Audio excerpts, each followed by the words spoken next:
Estamos entonces, hermanos, considerando la serie general, la unión con Cristo, la unión con Cristo. Y este es el octavo sermón acerca de la doctrina de la unión con Cristo. Y hoy vamos a mirar la unión vital de los elegidos con Cristo. Y ya algunas veces hemos usado esta palabra, para algunos, vital, entonces que tiene relación con la vida, con lo que es vivo, contrario a lo que está muerto. Hasta el momento, hermanos, hemos visto tres aspectos de la unión de los elegidos con Cristo. Estos tres aspectos que hemos visto se han dado antes de que ellos pudieran ejercitar su fe para ser unidos experimentalmente a Él. En la eternidad se les unió a Cristo en un amor electivo, es decir, que ellos fueron predestinados para salvación por medio de Cristo y en unión con Él, lo que llamamos unión mística de los elegidos con Cristo. En la misma eternidad fueron unidos con una unión de pacto, donde Cristo les fue dado como cabeza, representante y fiador, lo que llamamos la unión federal de los elegidos con Cristo. En la historia, tal y como había sido considerado en los planes eternos, el Señor Jesucristo tomó una naturaleza humana sobre sí, vivió y murió en la cruz, habiéndosele imputado el pecado de sus elegidos, mientras que allí se les imputó la justicia de Cristo a todos ellos. Así, los elegidos fueron unidos histórica o transitoriamente con Él, principalmente en su muerte y resurrección.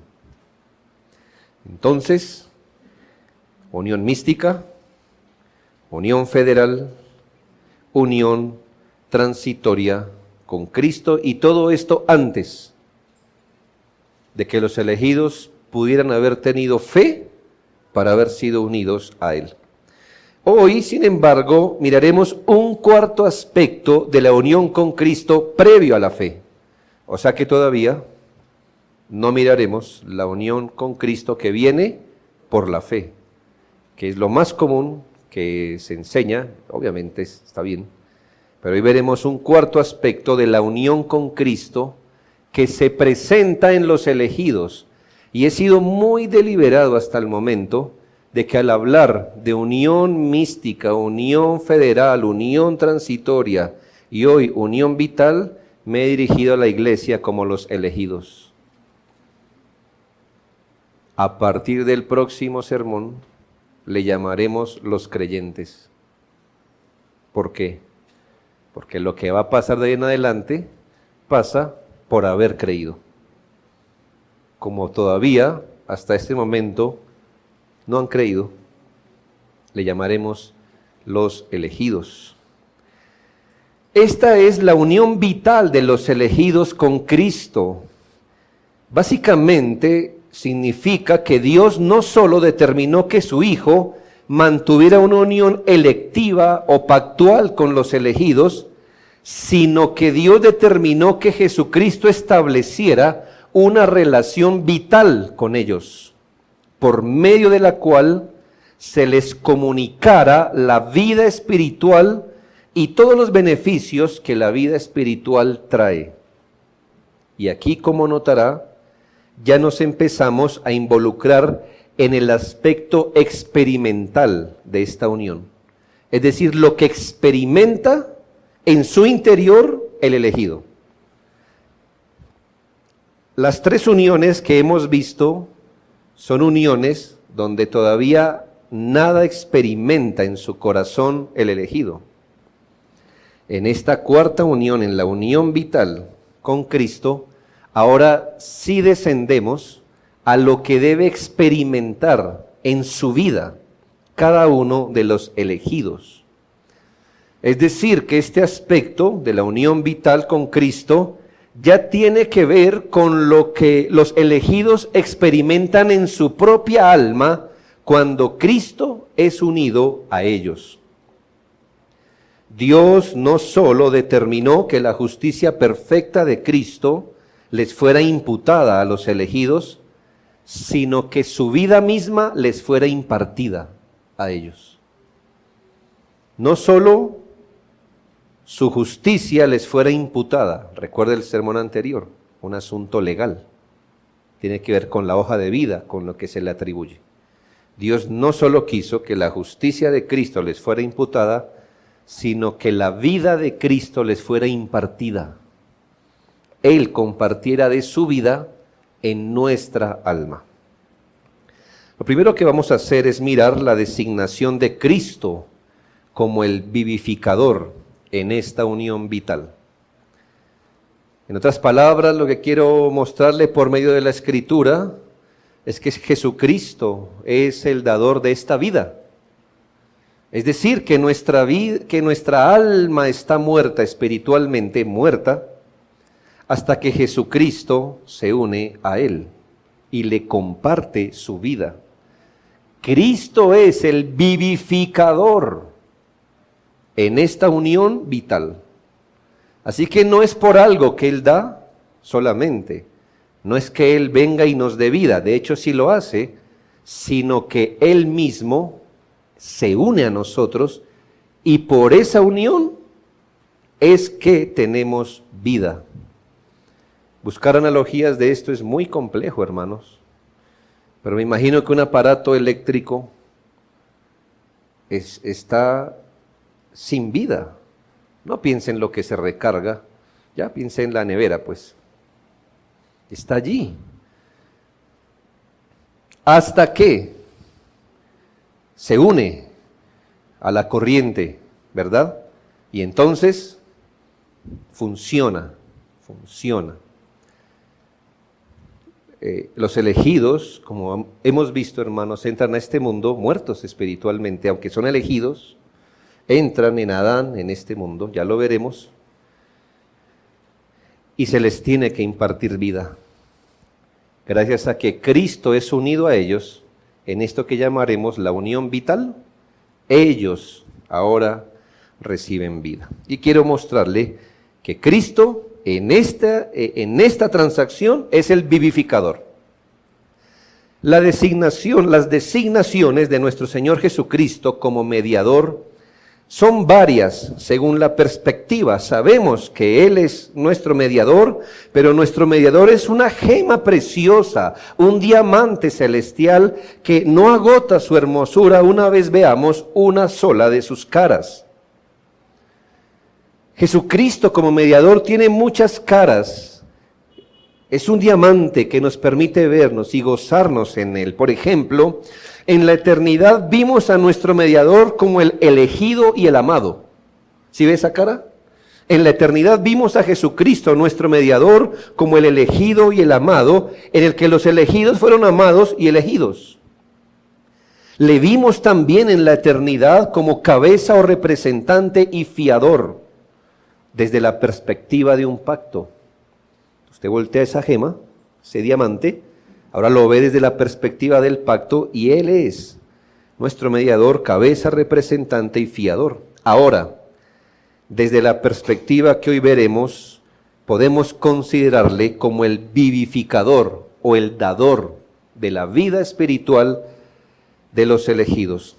Esta designación la entenderemos mucho más en los contrastes que nos presentan la Escritura. Notemos en algunos textos claves cómo se relaciona a Cristo con la vida o con su función de dar o impartir vida. Romanos 5, 17 y 21 dice: pues si por la transgresión de uno solo, aquí está hablando de Adán, reinó la muerte, mucho más reinarán en vida por uno solo, Jesucristo, los que reciben la abundancia de la gracia y reciben del don de la justicia Entonces aquí es claro que se está contrastando lo que es la muerte y la vida. En el caso de Adán, por Adán reinó la muerte, por el caso de Cristo reinó la vida. El versículo 21, Romanos 5, 21, para que así como el pecado reinó para muerte, así también la gracia reine por la justicia para vida eterna mediante Jesucristo, Señor nuestro. La gracia reine para vida eterna mediante Jesucristo, nuestro Señor. De tal manera que la vida o la vida eterna no puede reinar en alguien que no tenga a Cristo, que no esté unido a Él. Solo es mediante Jesucristo que la gracia reina y la vida reina. En Romanos 6, 8 dice, y si morimos con Cristo, creemos que también viviremos con Él, en unión con Él. Es decir, al morir en Cristo, recuerda lo que vimos en la unión transitoria, bueno, también creemos que viviremos con Él. Versículo 11, Romanos 6, 11, así también vosotros, considerados muertos al pecado, pero vivos para Dios en Cristo. Vivos para Dios en Cristo, solamente en Cristo. Vivimos para Dios. Fuera de Cristo no estamos vivos para Dios, muertos estamos para Dios. Solo en Cristo vivimos para Dios. 1 Corintios 15, 22. Hoy yo no voy a decir todos los textos, son una orientación en los textos claves. 1 Corintios 15, 22, porque así como en Adán todos mueren, también en Cristo todos serán vivificados. Y el versículo 45, así también está escrito, fue hecho el primer hombre, Adán, alma viviente, el postrer Adán, espíritu vivificante. Voy a hacer referencia a estos dos últimos textos. Para no explicarlos todos, estos dos últimos textos quiero referirme a ellos. En 1 Corintios 15, 22, se nos vuelve a establecer el paralelo entre el primer Adán y el segundo Adán. Si no está acostumbrado al lenguaje bíblico, Adán, el primer hombre, Génesis 1, etcétera, el primer hombre, y hay un paralelo con el que la Biblia le llama el segundo Adán. El segundo Adán o el último Adán se le va a denominar a Jesucristo. El texto nos habla de solo dos condiciones. Así como en Adán todos mueren, también en Cristo todos serán vivificados. No hay algo intermedio entre estos dos Adanes. Adán el primero, Adán el segundo. No hay sino dos condiciones de las que nos habla la Biblia, dos estados en los que la humanidad puede estar. Algo así, se lo voy a poner en este sentido. Es como si toda la humanidad está haciendo fila atrás de algún Adán. No hay una tercera fila. O están detrás de Adán 1 o atrás de Adán 2. Y Dios en ese sentido solo va a tratar con los dos Adanes. ¿Me hago entender? Con los dos Adanes. Y a toda la humanidad atrás de los dos Adanes. Así que hay solo dos lugares donde una persona puede estar, en Adán o en Cristo. El texto nos habla de estas dos condiciones y cada uno con su respectiva consecuencia. Así también contrastado, la muerte y la vida. ¿Está atrás de Adán? Adán 1, perfecto, la consecuencia, la muerte. Está atrás del segundo Adán o el último Adán o Cristo y su respectiva consecuencia es la vida. Note además que en 1 Corintios 15, 22 se nos muestra el efecto que se produce en sus afiliados, no solo en algunos. En Adán todos mueren. Ese es el efecto que hay en sus afiliados, en los que él tiene atrás de él o en su conjunto. ¿Ve? A los niños se les enseña conjunto A, conjunto B. Y todo lo que está en el conjunto A le pertenece a A. Y todo el conjunto B le pertenece a B. Entonces, en Adán, el primer conjunto, los que están en Adán, dice la Biblia, todos ellos mueren. Todos los que están en Adán mueren. Y la pregunta es, ¿quiénes están en Adán? Bueno, ¿a quién representaba Adán? A toda la humanidad. En Adán, todos mueren. ¿Sabe? No hay un ser humano fuera de Adán. Es el punto. En Adán, todos mueren. Esta es que el efecto se produce en todos sus afiliados, la humanidad. La humanidad está en Adán, toda la humanidad, todos los seres humanos mueren. La muerte afecta a toda la humanidad y no solo piense en la muerte física, por supuesto es una consecuencia final, pero estamos hablando de la muerte espiritual. Muerte espiritual, todos en Adán mueren. Pero tenemos el caso del segundo Adán, o Cristo. ¿Quiénes están en el segundo Adán? Y esa es una buena pregunta. Es una muy buena pregunta porque por ahora no estamos hablando de la fe. ¿Quiénes? En el lenguaje de Romanos 5, hablando de Adán como representante y Cristo como representante, cada uno como cabeza de un pacto establecido, uno en la historia, el pacto con Adán, otro en la eternidad. Entonces, ¿quiénes están en el segundo Adán o quiénes están en Cristo? ¿Perdón? Muy bien, los elegidos, porque no han creído todavía. Porque estamos hablando de lo que pasa en un pacto. Claro, luego estos elegidos van a creer, pero por ahora son los elegidos. Entonces, dije que la consecuencia afecta a todos los afiliados. En el primer Adán, ¿quiénes están afiliados? Toda la humanidad. La consecuencia, todos mueren. Te dirán, no, pero los niños son angelitos. Bueno, comparados con usted quizás, pero no, con Dios. Esto es triste, ¿no le parece? Ese niño lleva su apellido, pero antes de eso lleva un primer apellido de Adán. Todos mueren. Ahora, algunos están en Cristo. ¿Y quiénes están en Cristo? Los elegidos. ¿Y cuál es la consecuencia? En Él, todos ¿quiénes? Todos los elegidos serán vivificados. Ellos son los que están detrás del segundo Adán, afiliados a Él por pacto eterno. Aquí se pone de relieve el entendimiento de la unión federal. Solo los elegidos están en Cristo y el resultado, que es la vida, se extiende a todos ellos. Así como no hay ningún ser humano que no reciba la consecuencia de estar en Adán, no hay ningún elegido que no vaya a recibir la consecuencia de estar en Él. Eso quiere decir, hermanos, que todos los elegidos vivirán. Todos los elegidos vivirán. Entonces toda la humanidad muere en Adán y todos los elegidos viven en Cristo. Ahora, en 1 Corintios, dije que iba a hacer referencia a estos dos últimos textos.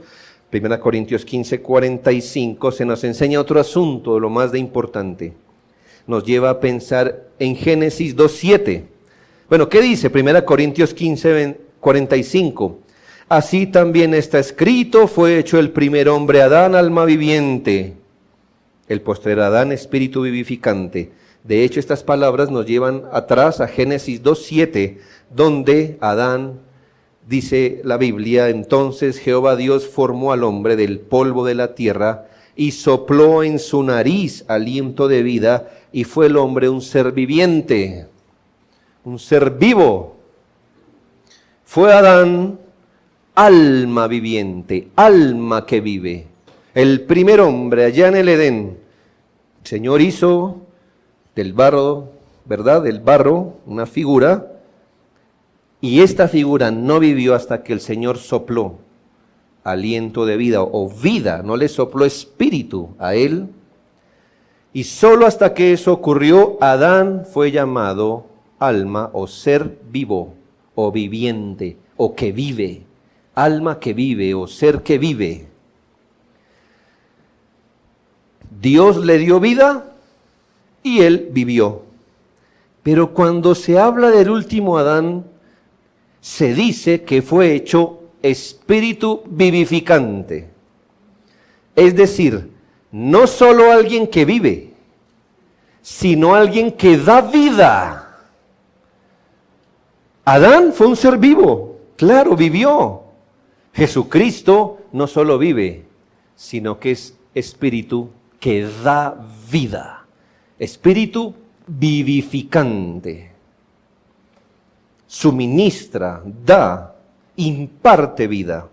Adán tenía vida, Cristo en cambio es la vida y da vida. Notemos cómo Colosenses 3:4 le llama al Señor: cuando Cristo, vuestra vida, se manifieste, entonces seréis manifestados con Él en gloria. Le habla a los creyentes: cuando Cristo, vuestra vida. Esto es no solo que Él da vida, por supuesto, hermanos, que la da, Él da vida, el único que puede dar vida espiritual, pero dice también Cristo, vuestra vida, o Cristo que es vuestra vida, Él es vuestra vida, se manifieste. Juan 5:21, porque como el Padre levanta a los muertos y les da vida, así también el Hijo, Cristo, el segundo Adán, a los que quiere, da vida. Da vida. He querido mostrarle el papel de Cristo en la unión vital. Y así como fue el amado, el elegido, en el que fuimos elegidos, así fue como la cabeza del pacto en el que fuimos confederados a ese pacto, así en la unión vital, Cristo es la vida y el vivificador de cada uno de ellos. El pecador, cualquiera de nosotros, si hoy tiene vida espiritual, no es solo porque Cristo le impartió vida, sino porque Cristo fue unido a Él. Y al unirse a Él, de forma espiritual, el Señor le impartió como que corrió de Él hacia la persona, corrió vida espiritual y la persona ahora vive. Y el que no tiene vida espiritual puede ser un hombre recto y moral, muy decente, muy buen padre, que saca la basura las 3 veces que le dicen, todas esas cosas, que hace fila en el Transmilenio, que es muy honesto, todas esas cosas, perfecto. Eso es mejor que sea una persona mala y un mal ciudadano y un mal padre, pero todavía está muerta. Si alguien no está en Cristo, está muerto espiritualmente, está en Adán todavía.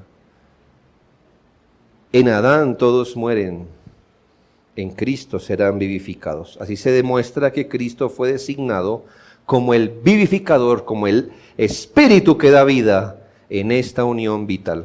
Segundo, quiero mostrarle la necesidad de la unión vital con Cristo.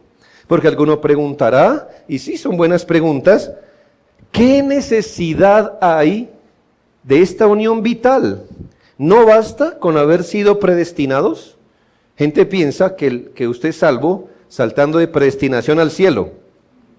¿Me hago entender? Es decir, el Señor lo predestinó en la eternidad, ya usted va para el cielo. Bueno, esa es una manera muy, digamos, simple de mirar el cuadro. Pero la gente piensa, ¿por qué no basta que ellos hayan sido predestinados? Entonces Dios los predestinó y ya desde la eternidad son salvos. ¿Por qué no basta? Bien, por eso le hablaré de la necesidad en los planes de Dios de la unión vital con Cristo. Es decir, ¿por qué es necesario que un elegido, que alguien que ha sido unido en pacto, a Cristo en la eternidad. Alguien por el cual Cristo murió en la cruz. ¿Por qué con todo eso todavía es necesario que la persona sea unida a Cristo? Primero, por la unión que todos los elegidos tienen con Adán al entrar a este mundo.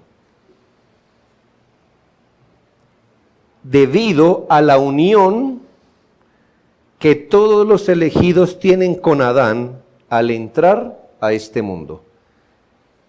He enseñado que aunque los elegidos son elegidos para salvación, cuando ellos son creados y entran al mundo, todos entran en Adán. Todos entran en Adán. Entonces, voy a usar la figura de una planta, ¿verdad? De una raíz o de un tronco principal del que naturalmente salen pues las ramas, ¿ya? Naturalmente. Si Adán era la raíz principal, toda la humanidad surgió como una rama de Adán. Todos están en Adán. Y ya que en Adán todos mueren, significa que todas las ramas comparten lo que tiene la raíz o el tronco principal. Si la raíz principal fue envenenada, todas las demás ramas se infectaron.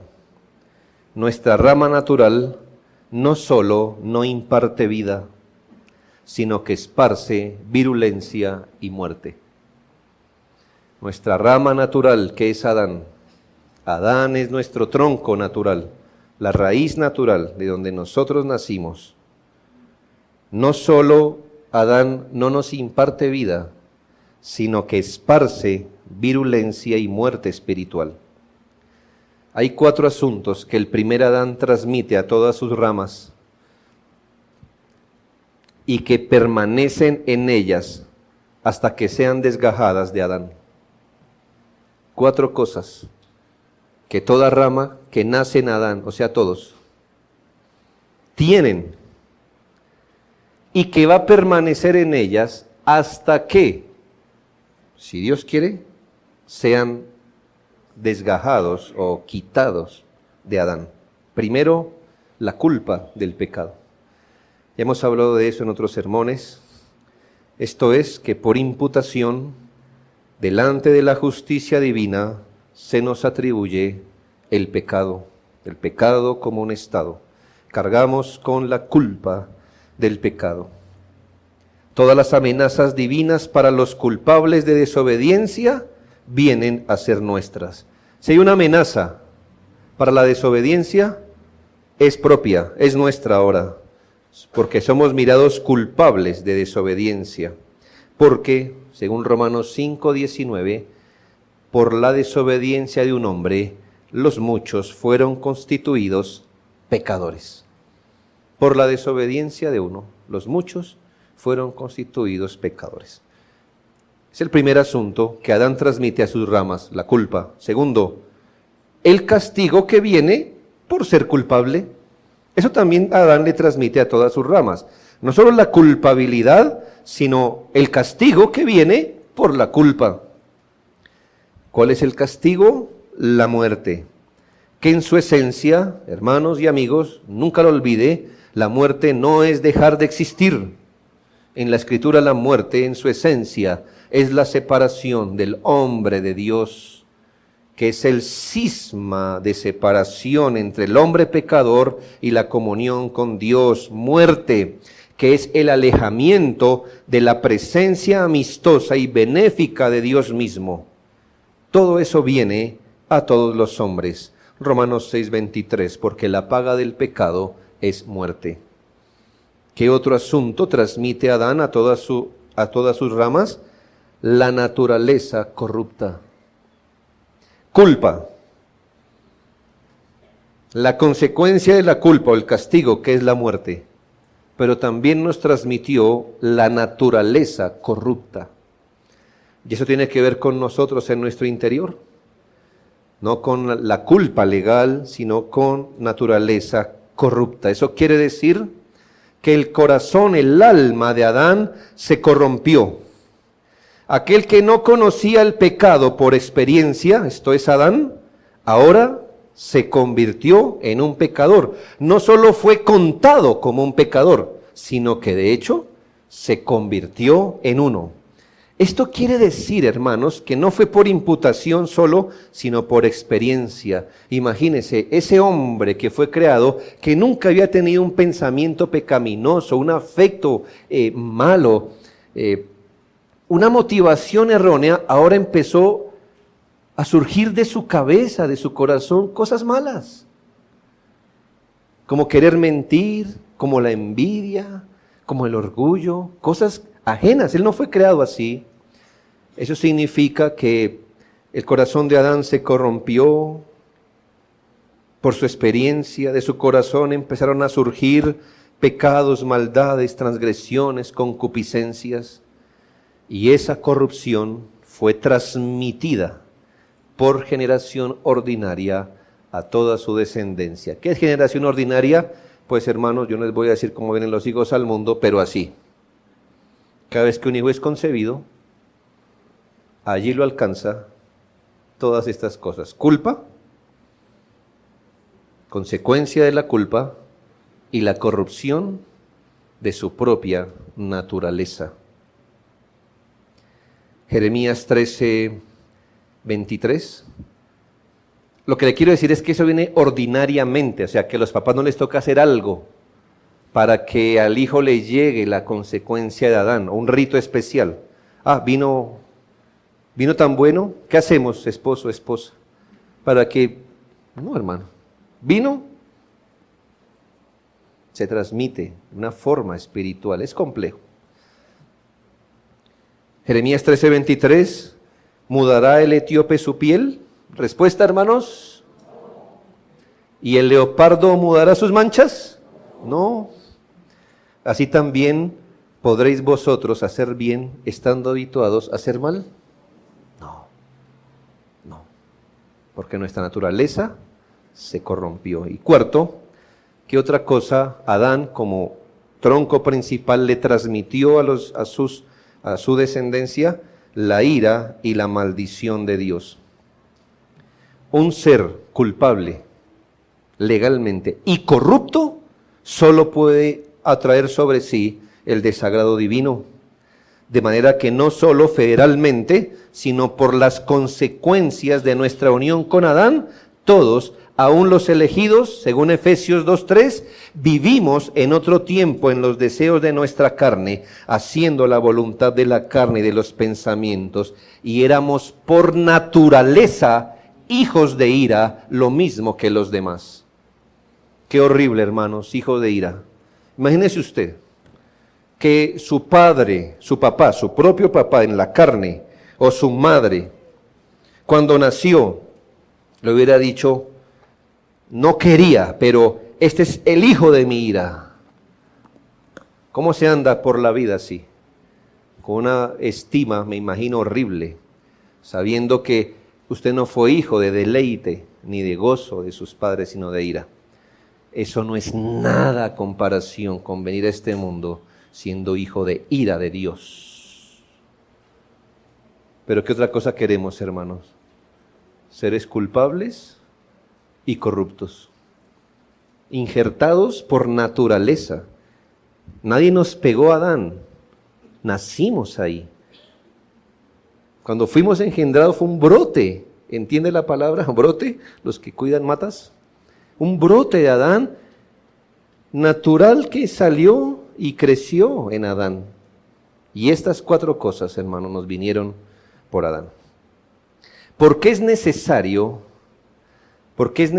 la unión vital con Cristo? Por la unión que tenemos con Adán. Si esa es nuestra condición, hermanos, necesitamos estar unidos a Cristo. Segunda razón, ¿por qué es necesaria la unión vital? Segundo, porque hasta que seamos unidos a Cristo, personal y experimentalmente, permanecerán muertos lejos de Dios como hijos de ira y corruptos. Por nuestra unión con Adán necesitamos a Cristo. Segundo, porque si Cristo no es unido a nosotros, ese estado permanecerá en nosotros. No tienen que hacer nada, nada. Si Cristo no es unido a nosotros, con ese estado nacemos, crecemos, nos reproducimos y morimos. Ese es nuestro estado natural. A nadie tiene que hacer curso para estar en Adán ni para expresar a la vida y la corrupción de Adán. Mientras permanezcan injertados a su rama natural, que es Adán, ellos no solo de forma judicial, sino experimental, tendrán la semilla de la corrupción en ellos. El pecado les gobernará. Estarán bajo el poder enceguecedor del diablo a voluntad de él. Andarán conforme a sus propios deseos pecaminosos, haciendo la voluntad de la carne, llevados de aquí para allá por los deseos mundanos, sin deseos reales de Dios, de salvación, de una vida que agrada a Dios. Una obra sobrenatural debe hacerse en ellos para romper con las ligaduras naturales y profundas con el primer Adán. Mientras esto no ocurra, sus vidas progresarán en pecado, hundiéndose más y más en perdición. Tercera razón. Porque la unión de los elegidos con Cristo por la fe y todo lo que viene después de eso, que lo estudiaremos, solo es posible por el nuevo nacimiento. Y aquí, hermanos, hacemos algo muy importante esta mañana y es establecer un orden aquí. ¿Por qué necesitamos ser vivificados en Cristo? En otras palabras, porque a menos que seamos vivificados en Cristo, jamás tendríamos fe en Jesucristo. Necesitamos estar primero unidos a Cristo y que Él nos dé vida, porque de esto depende el que tengamos fe. Muy importante, hermanos y amigos, porque nosotros no creemos que usted tiene fe primero y como resultado obtiene el nuevo nacimiento. No creemos en eso. Crea en el Señor Jesucristo para nacer de nuevo. Esa aproximación a la salvación no es precisa, porque le estoy diciendo el estado en el que está todo ser humano, muerto espiritualmente. Y entonces le estoy diciendo ahora, abrácese a Cristo. Entonces yo le pregunto, si usted entra al pabellón de un hospital y encuentra una persona muerta y le pone aquí un vaso de agua y aquí un vaso de refresco, ¿qué elegirá la persona? Espero que usted diga nada. ¿Por qué? Porque está muerto. Pero si usted entra a un hospital y la persona está muerta y aquí tiene veneno y aquí la medicina, ¿qué traerá salud a su alma? ¿Qué elegirá? ¿Qué elegirá? ¿Por qué? Perfecto, gracias. Igual no elegirá nada, porque está muerto. Así tenga a este lado la medicina. Eso es igual, hermanos, de decirle a alguien que no tiene vida espiritual, crea, pues tiene toda la responsabilidad de creer, pero está muerto, no creerá. Entonces, la unión de los elegidos con Cristo es necesaria, porque solo cuando se les dé vida, tendrán la capacidad para creer. No está previsto en la Biblia que algo que haga el ser humano muerto en pecado y bajo maldición le sirva para él mismo darse vida espiritual. Tan ridículo como pensar que Lázaro se dice a sí mismo, Lázaro, vive, y él mismo vivió. No, eso no ocurrió así.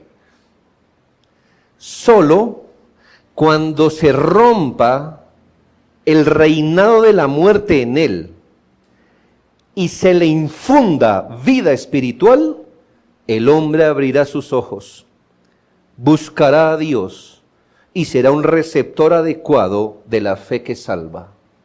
Solo cuando Dios le dé vida, esa alma será adecuada para darle la fe que salva y que se aferra a Jesucristo. Quiere decir que si primero no nace de nuevo, entonces nunca será un sujeto propicio para que Dios le dé la fe con la que se aferra a Cristo para salvación. En este orden de ideas, hermano, nuestro orden significa que el Señor regenera y luego concede la fe, no al revés. Usted me pone la fe primero, entonces usted tendrá la responsabilidad de decir como un muerto ejerce fe. Como un muerto cree. Son los vivos, los que Dios les da vida. Todo esto es posible solo mediante el nuevo nacimiento que se produce cuando Cristo es unido vitalmente a su alma. Entonces, en orden, Cristo es vitalmente unido a la persona antes que tenga fe. Es más, Cristo es unido a su alma para que pueda tener fe. Por eso todo lo que hemos visto es antes de la fe. Usted me dirá, momento. O sea que si yo soy creyente, primero nací de nuevo y luego tuve fe. Exactamente eso es lo que le estoy diciendo que ocurrió. Por eso y por último, hermanos, ¿en qué consiste la unión vital con Cristo? Ya hemos definido el papel de Cristo. Ya le he dicho que es necesario y por qué es necesaria la unión vital. Ahora miremos la naturaleza de la unión vital con Cristo. Deseo finalmente responder la pregunta, ¿en qué consiste la unión vital de los elegidos con Cristo? Explíquenos, por favor, ¿qué es esto de la unión vital? Ya le expliqué las razones y quién es el vivificador.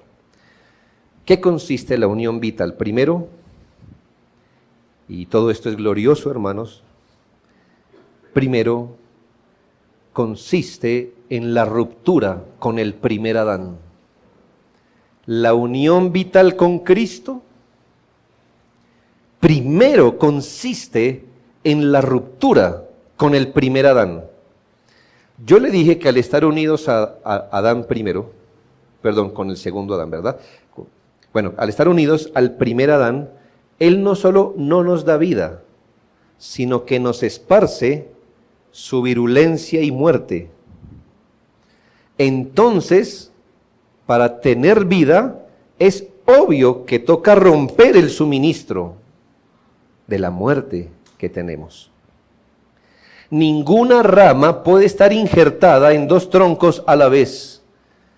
En palabras claras, ninguna persona puede estar bajo el reinado de los dos Adanes al mismo tiempo. Ninguna persona puede estar en tinieblas y en luz, o muerto y vivo simultáneamente. En Adán se pierde a Cristo, en Cristo se pierde a Adán. De manera que los elegidos deben ser desgajados de Adán y ser unidos a Cristo. Al ser unidos a Cristo, rompen con el primer Adán, con su culpa, con su corrupción y con su maldición. Esto es una buena noticia para nosotros, hermanos, los pecadores, que el Señor, de alguna manera, ¿verdad?, es espiritual, nos desgaje de Adán. Quiere decir que ya no va a seguir pasando a nosotros culpa, corrupción, ni maldición. Hay que romper con el primer Adán. En primera de Juan 5:11 dice, este es el testimonio que Dios nos ha dado vida eterna, y esta vida está en su Hijo. Esto se supone las mejores buenas noticias para aquellos que en el versículo último anterior que citamos nos quedamos en que eran hijos de ira y maldición. Y ahora dice que en Cristo tenemos vida eterna y esta vida está en su Hijo. O sea que estábamos en Adán, ahora estamos en su Hijo y por eso tenemos vida. En Colosenses 1, 12 y 14 dice, con gozo, dando gracias al Padre que nos hizo aptos para participar de la herencia de los santos en luz, el cual nos ha librado de la potestad de las tinieblas y trasladado al reino de su amado Hijo, en quien tenemos redención por su sangre, perdón de pecados. Cuando el Señor nos traslada de reino, de la potestad de las tinieblas al reino de su amado Hijo, allí y solo allí, luego que estamos allí, tenemos redención por su sangre y el perdón de nuestros pecados. No podemos tener eso unidos a Adán. En Adán no tenemos eso. Tenemos que ser desgajados de Adán para poder tener estas cosas. Solo en unión con Cristo, una persona rompe con el primer Adán. Esto es glorioso, hermanos, que el Señor haya hecho una obra así en nuestro interior, y ya lo voy a decir porque aún es más glorioso.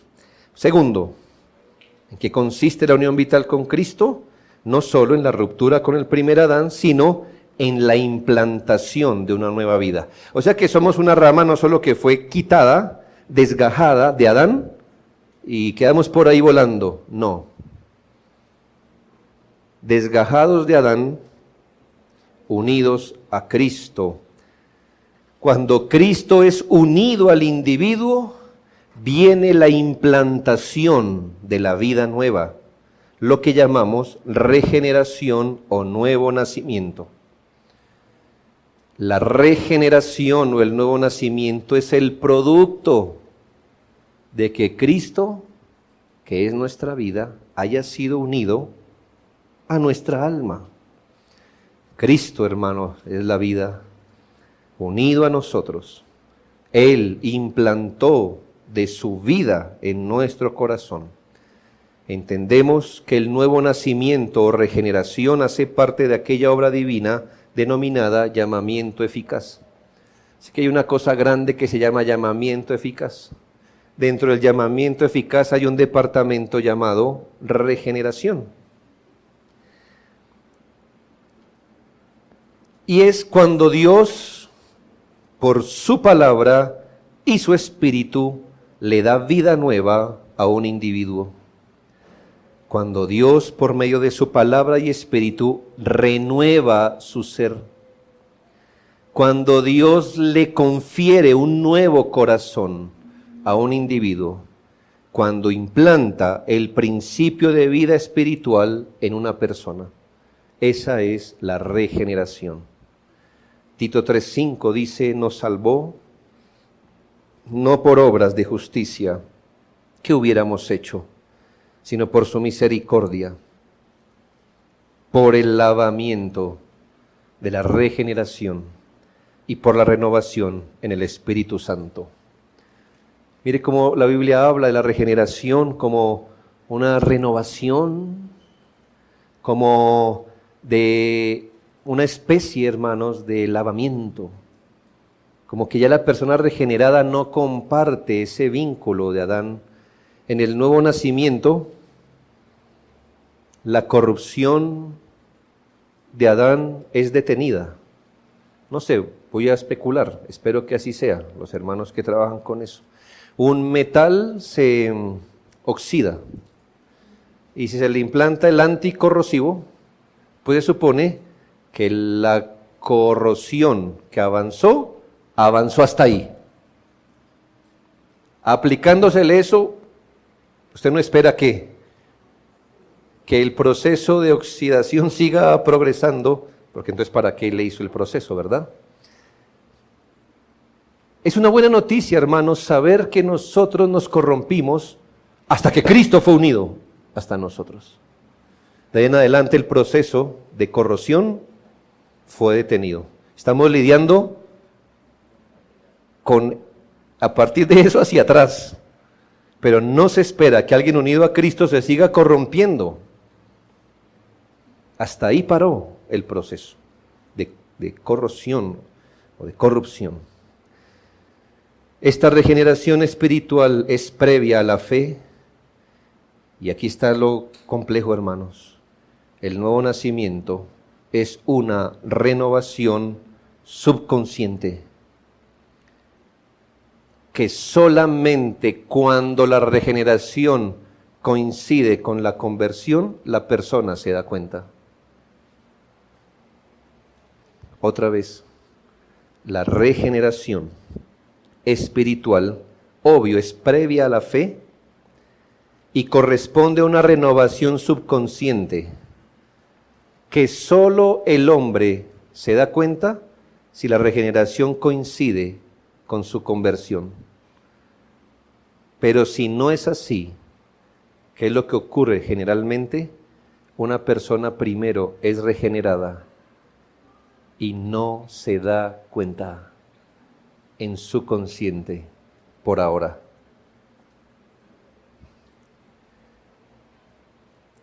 Como que primero viene a la vida y luego se da cuenta, es lo que le estoy diciendo. Como que primero recibe vida espiritual y luego la persona empieza a intuir, quizá entender que algo pasó en su vida. A menos que regeneración coincida con conversión, porque entonces nació de nuevo y enseguida creyó. Y la conversión sí es una obra consciente, porque usted no puede arrepentirse de algo que no es consciente. ¿Ya? Ni creer, ¿quién creyó? Yo no sé en qué creí. No, así no funciona. Pero el nuevo nacimiento, la Biblia dice, el viento sopla de donde quiere. Usted no sabe dónde el Señor implantó la vida. Obviamente no somos de los que cree que usted es regenerado primero y a los meses o a los años usted es convertido. Lo que le estoy diciendo es que hay un orden, pero muchas personas primero se les confiere la vida y empiezan a manifestar hambre y sed espiritual. Dios les implantó la vida y ahora esta persona empieza a notar su necesidad del Señor, que tiene hambre y sed.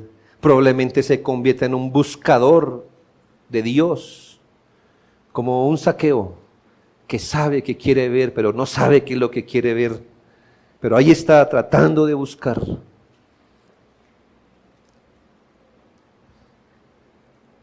Capacidades vivas son puestas en él y disposiciones para arrepentirse y recibir la fe. A estas personas Dios luego les da la capacidad de arrepentirse y creer. En Juan 6:44, si la expresión venir al Señor significa fe, entonces ninguno puede venir a mí si el Padre que me envió no le trajere, significa ninguno puede creer en mí si el Padre no le da la capacidad. Nadie puede creer en Jesucristo si el Señor no le concede. El hombre no puede hacer ejercicios de vida espiritual si no tiene vida espiritual. La regeneración es lo que capacita al cristiano para conocer a Cristo, para recibirlo, para tener comunión con Él. Colosenses 1:12, con gozo dando gracias al Padre que nos hizo aptos para participar de la herencia de los santos en luz. Tercero, ¿en qué consiste la unión vital? La ruptura del primer Adán, la implantación de una vida nueva. 3, la vivificación y nutrición o influencia. Así como Adán es la raíz de la regeneración o la vida, Cristo es la raíz de la regeneración o nueva vida. Si no hay unidad experimental del alma con Cristo, no tenemos vida en nosotros. Y sin esa vida no tendríamos justificación, salvación, santificación, glorificación, porque todos estos dones solo se hallan en unión con Él. nosotros no solo necesitamos a Cristo para empezar a vivir, como la respiración, hermanos. La primera respiración, el médico, no sé, antes le dan una palmada a uno y luego, esto es más civilizado ahora, ¿verdad? Igual, una vez usted respira, ya, a menos de que Dios cambie las cosas, délo por hecho, ¿verdad? Ya respira. En el caso del nuevo nacimiento no es así. Cristo no solo es el principio de la vida espiritual, de hecho, es el vivificador de la vida espiritual. Dice la Biblia en Colosenses 2:19, y no haciéndose de la cabeza, en virtud de quien todo el cuerpo, nutriéndose y uniéndose por las coyunturas y ligamentos, crece con el crecimiento que da Dios. Si el Señor no solo nos da vida, sino que si no continúa dándonos vida, no crecemos según el crecimiento de Dios. Cuarto, consiste en el injerto en su pueblo. Sabemos que este injerto tiene algunas etapas. Sin embargo, el inicio de este injerto se da en la regeneración. Esto es que no solo somos sido injertados en Cristo ahora, sino que si hemos sido injertados en Cristo, de obvio que hemos sido injertados a su pueblo. Yo sé que esto se da por etapas, pero por ahora hablemos del principio. Esto se desprende de Colosenses 1:13, el cual nos ha librado de la potestad de las tinieblas y trasladado al reino de su amado Hijo, habiendo cortado con Adán, habiendo recibido vida nueva por el Espíritu Santo, ahora son unidos a Cristo y al hacerlo quedan unidos al resto del cuerpo. Así como el alma y el cuerpo en un hombre están unidos de forma que forman una sola persona, los elegidos y su cabeza están unidos de manera que forman un solo cuerpo, el cual es la iglesia. No importa si nuestra cabeza está en el cielo y su cuerpo está, parte de su cuerpo, en la tierra. No hay obstáculo para esa unión vital, porque el Espíritu Santo mora tanto en la cabeza como en los miembros, y todas sus bendiciones bajan de la cabeza a todo el cuerpo, como se sugiere en el Salmo 133:2, como el buen óleo sobre la cabeza, el cual desciende sobre la barba de Aarón, y baja hasta el borde de sus vestiduras. Y finalmente, ¿en qué consiste? En la capacitación de andar en vida nueva. ¿En qué consiste la unión vital con Cristo? La ruptura con el primer Adán, la implantación de una vida nueva, la vivificación y nutrición de la vida nueva, el injerto en su pueblo y quinto, la capacitación de andar en vida nueva. La comunicación de la vida de Cristo en nosotros no solo nos califica para la comunión con Él, sino también nos capacita para el desempeño de nuestros deberes cristianos. Al unirnos a Cristo y por ende al recibir vida de Él, somos hechos miembros vivos de su iglesia.